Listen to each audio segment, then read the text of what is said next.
Hare Krishna Krishna Krishna Hare Hare Hare Ram Ram Krishna Hare Hare Hare Ram. Hare Krishna devotees, please accept my obeisances. All good Sri Prabhupada and Guru Maharaj. I don't. Is Parampani Mataji on the call to read? Ram. Okay. Someone else would like to read today?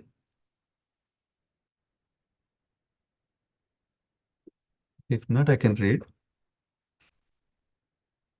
Om Namo Bhagavate Vasudevaya.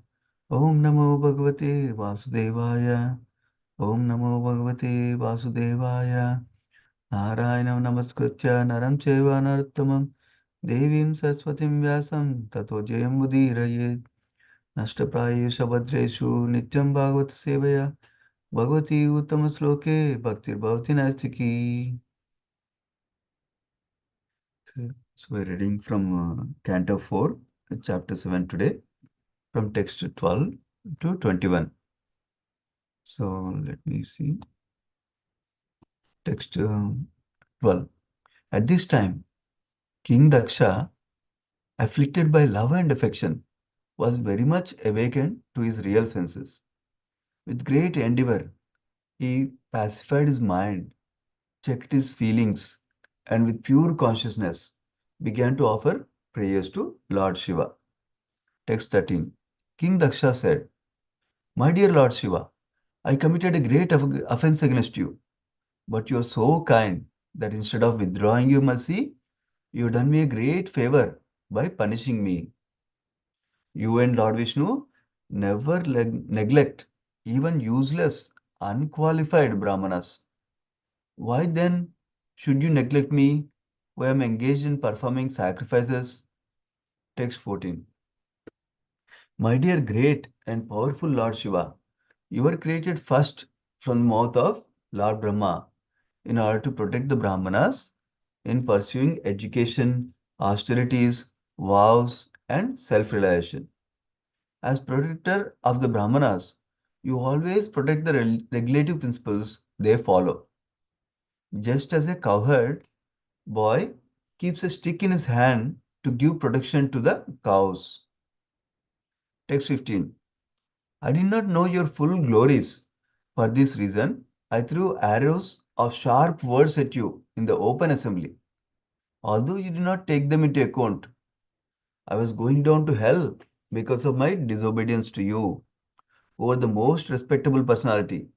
But you took compassion upon me and saved me by avoiding punishment. I request that you be pleased by your own mercy, since I cannot satisfy you by my words. Text 16.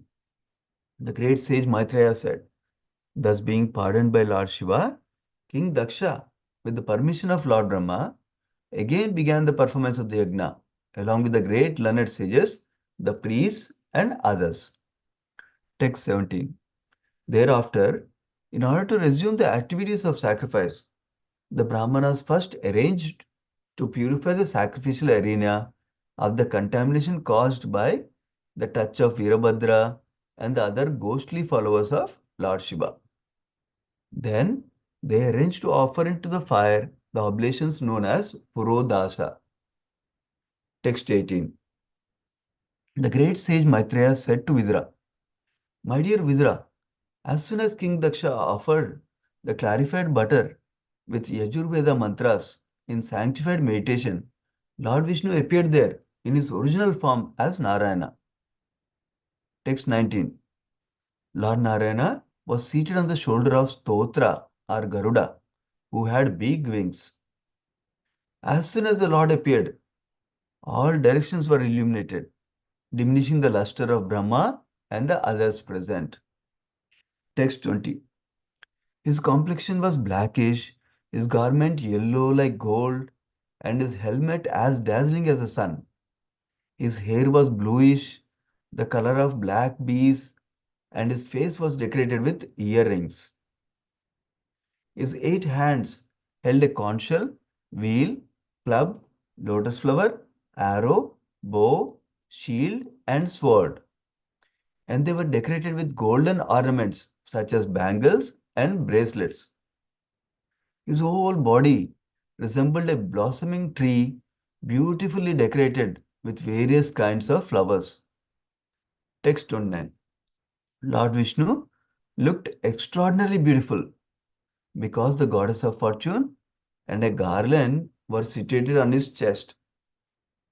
His face was beautifully decorated with a smiling attitude which can captivate the entire world, especially the devotees. Fans of white hair appeared on both sides of the Lord like white swans, and the white canopy overhead looked like the moon. Okay, thank you. Hare Krishna. Whenever you're ready, you can start, Prabhu Krishna and Prabhuji. Okay, Prabhuji. Thank you, Prabhuji. Are you able to hear, Prabhu? Yes, Prabhu. It's clear, Prabhuji. Thank you very much for giving the opportunity, Prabhu. And thank you all for joining today's Bhagavatam session. Today we are reading from Srimad Bhagavatam, 4th Canto, Chapter 7, title The Sacrifice Performed by Daksha, Slokas 12 to 21. ओम अज्ञानतिमिरान्धस्य ज्ञानाञ्जनशलाकया चक्षुरुन्मिलितं येन तस्मै श्रीगुरवे नमः। नमो विष्णुपादाय कृष्णप्रेष्ठाय भूतले श्रीमते भक्तिवेदान्तस्वामिनिति नामने। नमस्ते सारस्वती देवे गौरवाणी प्रचारिणे निर्विशेषशून्यवादी पश्चात्तदेशतारिणे। जय श्री कृष्ण चैतन्य प्रभु नित्यानंद श्री अद्वैत गदाधारा श्रीवासादि गौर भक्तवृंद। हरे कृष्ण कृष्ण कृष्ण हरे हरे, हरे Ram Ram Ram Hare Hare.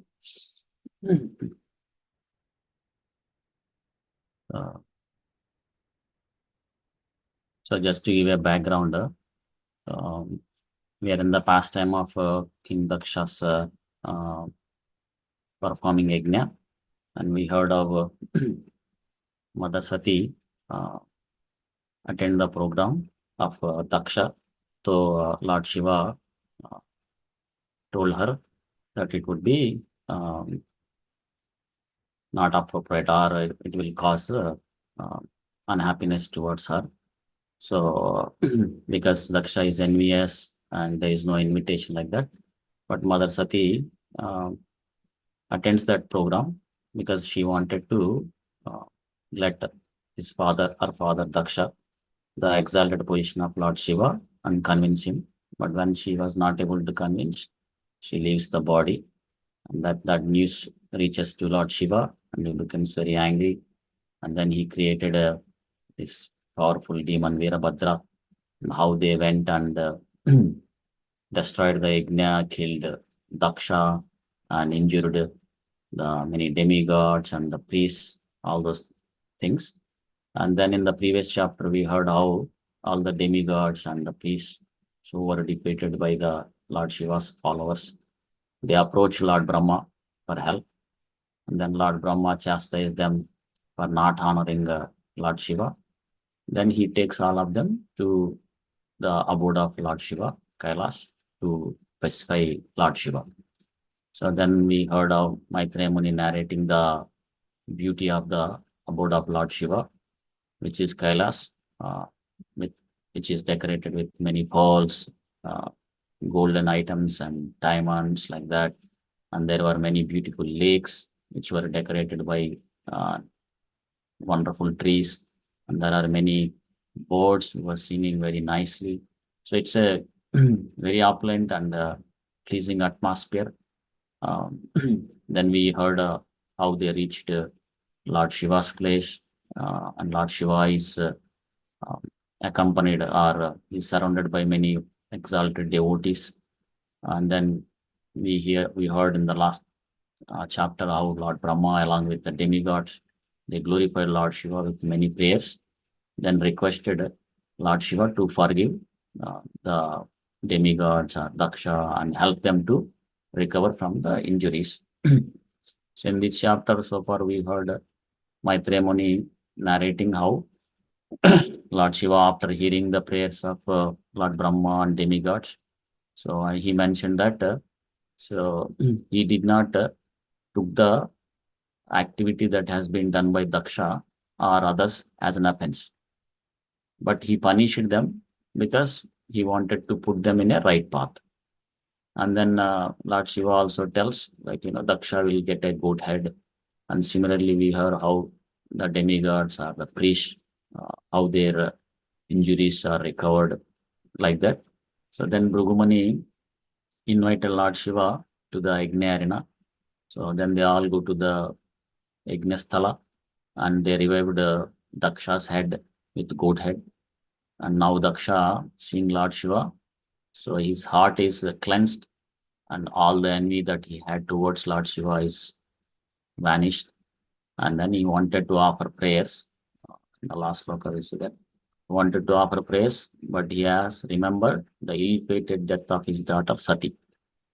And his eyes filled with tears and his voice choked up and could not say anything. So, and today we'll continue that from the slokas 12 to 21.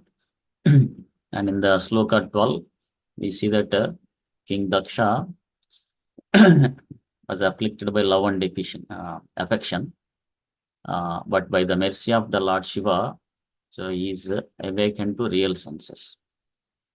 So Daksha's consciousness is purified, and now he is situated in his real senses. But since he is affected from the separation of his daughter, where she had so much love and affection towards her, and that too, his daughter left the body because of his mistake. So that is causing more affection to, affected him like that. So with great endeavor and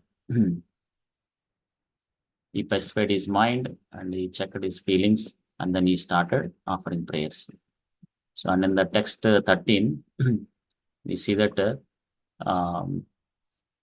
King Daksha started offering prayers, so that he committed a great offense against him.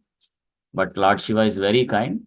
So instead of withdrawing his mercy, what he done? He done a favor by punishing him. And Prabhupada mentions in the purport that though Daksha's head was cut off and placed with a goat head, so he understands that, or he realized that that punishment which was done by Lord Shiva is actually his mercy, so that he doesn't need to go through the reaction of his offense which he has done towards Lord Shiva, because that is more severe suffering than this punishment. And many times Prabhupada mentions when a king gives a criminal a death sentence because of his severe offense, actually it is beneficial for the criminal. Otherwise, that reaction of the sin that he has done would be more suffering than the punishment that king gives. So similarly, the punishment that Lord Shiva gave actually is mercy of Lord Shiva towards Daksha. Otherwise, he would be suffered more than this punishment due to the reaction that comes, the offense that he has done towards Lord Shiva. So that's why here it's mentioned by Daksha that either Lord Shiva or Lord Vishnu never neglects even the useless or unqualified Brahmanas. And the word that is mentioned in this sloka is Brahma Bandhu. So Brahma Bandhu means a relative of a Brahmana. That means he himself is not a qualified Brahmana, but he is a relative to Brahmana, means a son of a Brahmana, like that. Because a person can be called as a Brahmana only if he has the qualities and activities that are prescribed for a Brahmana. So not by just simply taking birth in a Brahmana family can be called as a Brahmana. Because Krishna mentions in Bhagavad Gita, these varnas are divided based on the guna karma, qualities and activities. And Prabhupada many times gives example like, a judge's son cannot be called as a judge. So he has to study the law course, then practice for some time and prove himself that he is a wonderful lawyer, and then he can be qualified for a judge post. Then he can be called as a judge, not simply by taking birth of a judge. He cannot be called as a judge. So similarly, if one has to be called as a Brahmana, he has to have those qualities that are prescribed for Brahmanas. And he has to perform those activities that are prescribed for Brahmanas. And Krishna mentions in Bhagavad Gita, those qualities like Samo, Dama, Tapa, Saucham, Kshanti, Rajyavam, like that, like peacefulness, self-control, austerity, purity, tolerance. So like these are the qualities that a Brahmana should have it. And similarly, the activities like Patan, Patan, Yajan, Yajan, Dana, Pratigraha, like that, those are the activities. Like they study Vedic literature and they teach Vedic literature to others, and they perform yajna and they help others to perform it. They take charity and they use all that money that they received in the charity for the service of Krishna or to spread the Krishna consciousness. Like that. So here Daksha is mentioning that so he admits that he acted as an unqualified Brahmana, because though he was born a great Brahmana who is Lord Brahma himself, but his activities were not exactly like Brahmana. So that's why he admitted here that he was not a perfect Brahmana. But though he did not show the appropriate Brahmanical qualities, but Lord Shiva still was very affectionate towards him by punishing him so that he can come to his real senses and understand what wrong he did. So in the 14th sloka, we see that how Lord Shiva, who is very powerful and great, so he protects the Brahmanas who are in pursuing education, austerities, vows, and self-realization. And here is an analogy is given like how a cowherd boy keeps a stick in his hand to give protection to the cows. So similarly, Lord Shiva also protects Brahmanas. And Prabhupada mentions in the purport that anyone who was born as a human being, not only Brahmanas, so they should practice controlling the mind and senses by observing the regulative principles that are prescribed in Vedas. Of course, especially Brahmanas. So they do the austerity, vows, and self-realization like that. Because these austerities and vows and self-realization would help one to reach Brahma Saukyam, the unlimited happiness, or the happiness above the material happiness that we see in this material world. That's why Lord Rishabhadeva mentions that tapo divyam putragayana sattvam. So when one performs the austerities, the vows that are penance that are prescribed in the Vedas, so they would help one to reach the unlimited transcendental happiness.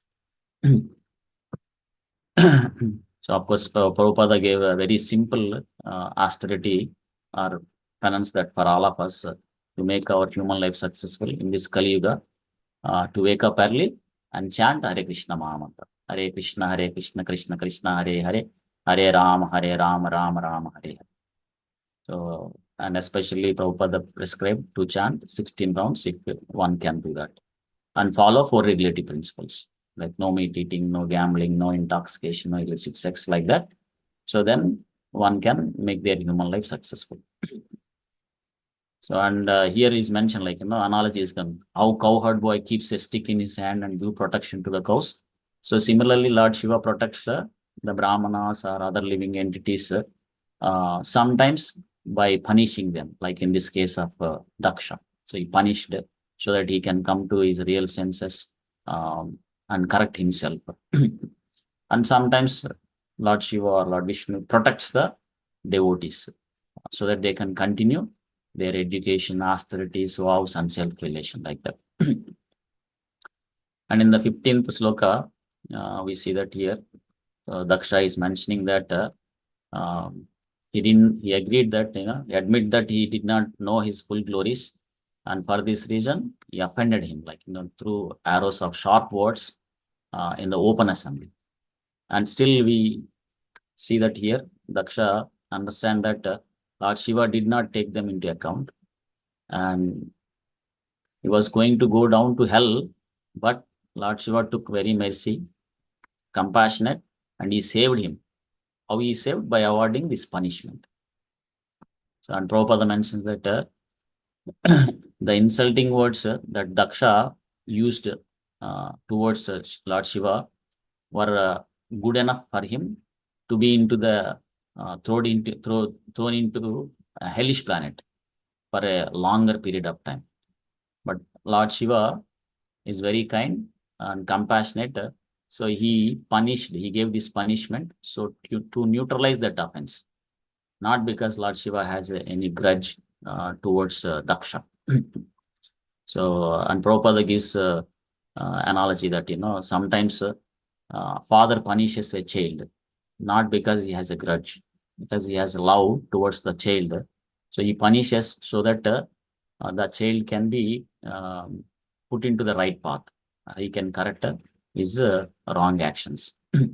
He may not understand at that time. So he may be thinking that, why my father is punishing unnecessarily like that. He may be thinking like that. But when he is grown up, and he at that time he realizes that actually the punishment that was given by my father when I was child is actually helping me now.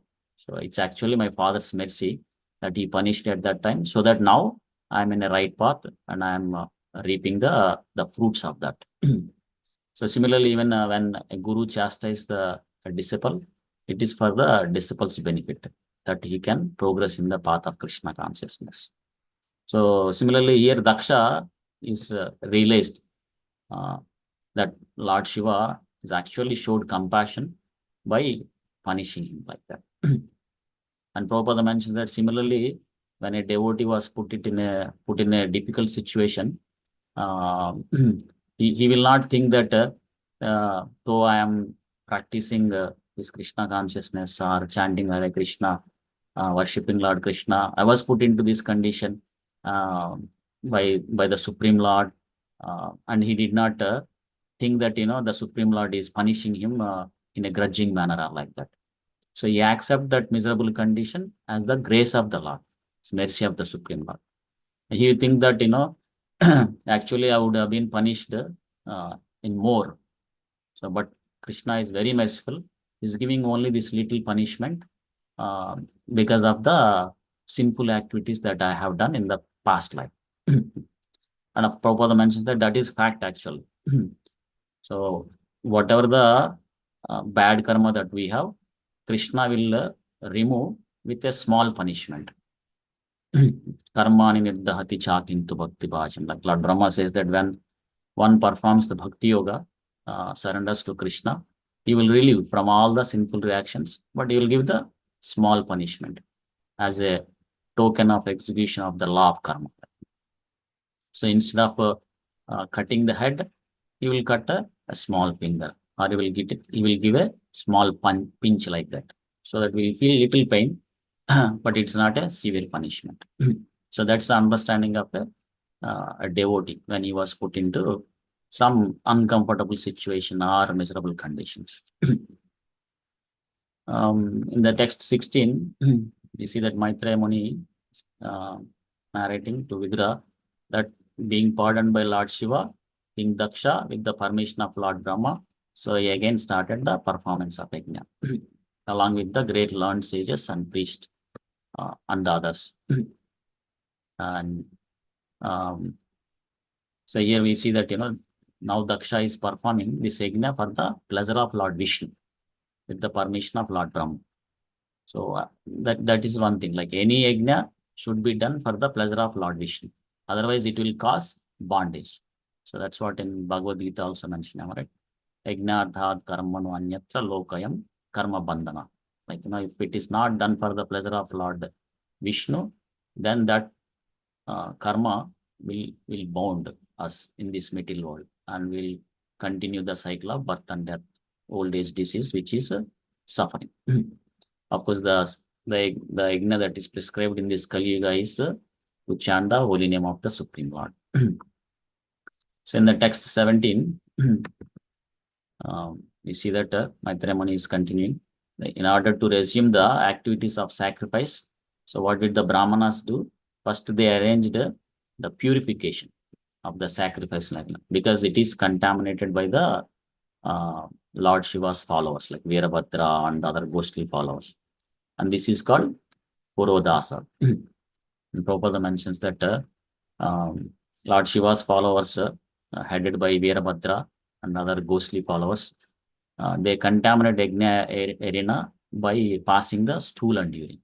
So that's why it has to be purified. So, and that process is called Purodasa. And any yajna that is done for the pleasure of Lord Vishnu, it should be done in a clean manner. So the area should be very clean. That's why even the deity worship, when one is doing the deity worship, it has to be done in a clean state. So otherwise it is called seva aparad. So there are many seva aparadas that one should avoid while doing the deity worship, which are mentioned by Srila Rupa Goswami in the Nectar of Devotion.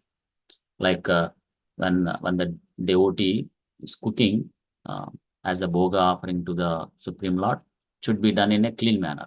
So either the utensils or the vegetables or the groceries that are used should be cleaned, and also it should be cooked very appropriately. Like it should not be overcooked, or it should not be cooked less, not burnt or not cooked properly like that. It should be perfectly cooked like that.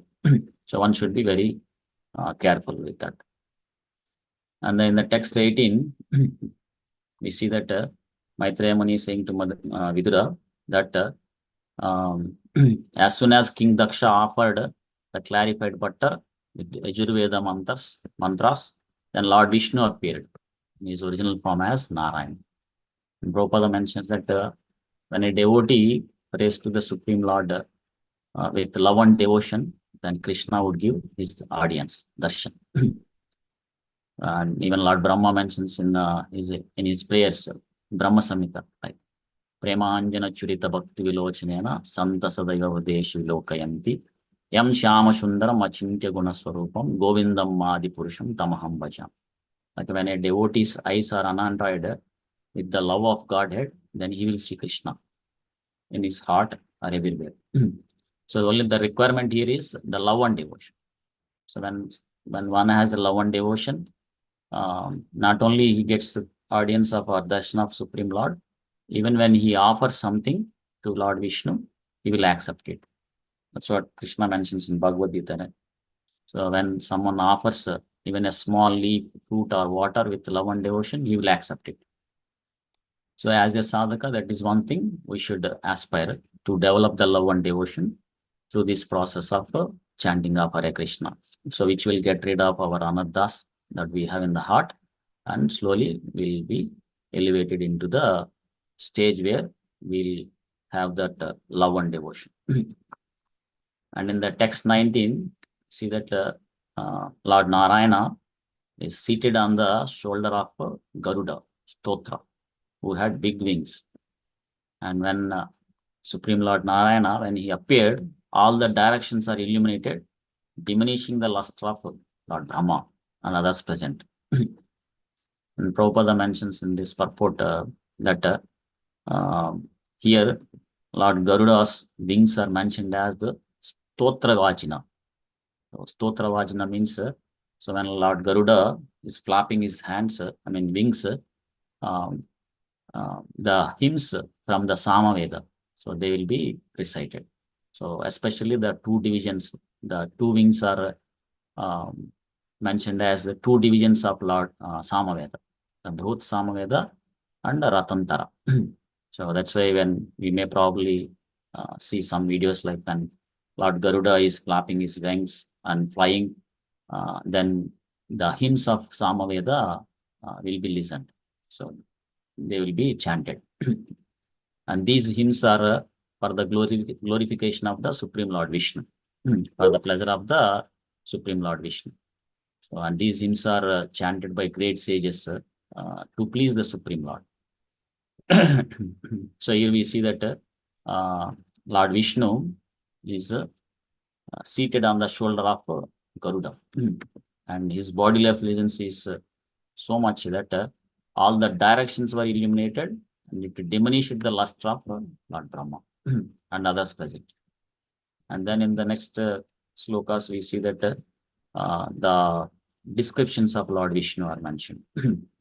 In the text 20, we see that his complexion was blackish, and his garments yellow like gold, and his helmet is dazzling as the sun, and his face was decorated with earrings, and he appeared in 8 hands, having various items in his 8 hands, like weapons or the lotus flower, like that.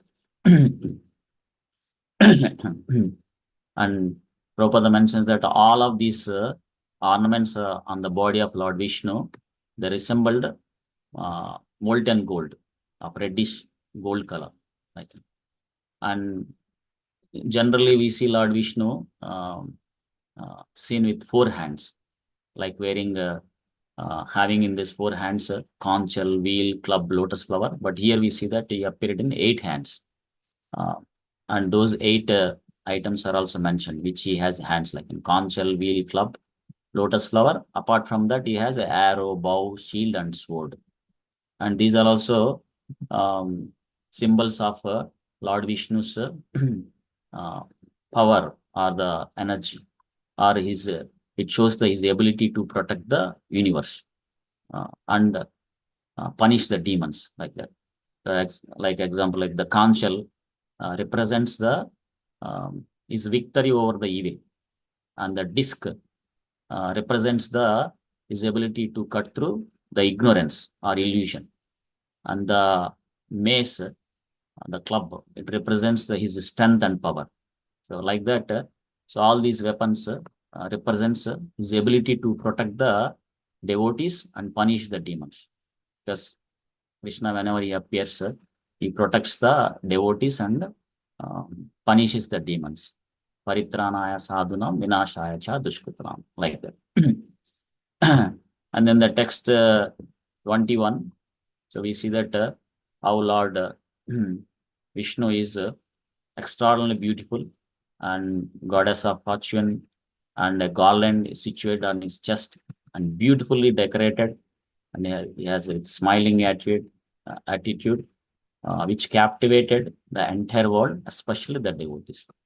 And we hear in the previous cantos slokas also, like all these ornaments that were decorated on the body of Lord Vishnu, actually instead of they adding the beauty to Lord Vishnu, so they are beautified, because Lord Vishnu is already all beautiful. So that's one of the opulence of Supreme Lord. So these ornaments, when they were decorated on the body of Lord Vishnu, so they were beautified. So generally the ornaments, when somebody wears, so they are beautified because of those ornaments. But here it's a reverse. The ornaments are beautified because they are on the body of the Supreme Lord. And similarly, here we see that goddess of fortune and a garland are situated on the chest of Supreme Lord Vishnu. So, and we heard in the past also, like there are some devotees, so they get the Sarupya Mukti. Sarupya Mukti means in the spiritual world, they look like Lord Vishnu. They also have the 4 hands, and their body forms similar to Lord Vishnu. But one difference, one of the difference is, so Lord Vishnu has on his chest goddess of fortune, Srivatsa, on his chest. So that's one difference between Lord Vishnu and the devotees who got the Sarupya Mukti. They look like Lord Vishnu only. So like that. And he has a garland. The garland name is Vaijayantimala. So, and his smile is captivate the entire world, especially devotees. So when the devotees saw Lord Vishnu smiling or Lord Krishna is smiling, they feel very ecstatic and happy. And seeing the devotees happy, and Krishna's happiness is increases, like that. So this is the last sloka for today. So I'll pause it here. And the next session we hear how the demigods and their wives or the sages glorified Lord Vishnu, and how the yajna was completed by Daksha, and how after the yajna is completed, then all the attendants leaves, like that. The rest of the chapter continues like that. So I'll pause it here. Thank you all for giving this opportunity. Please forgive me if I have spoken anything incorrect. Grandhara Srimad Bhagavatam ki jai. Srila Prabhupada ki jai.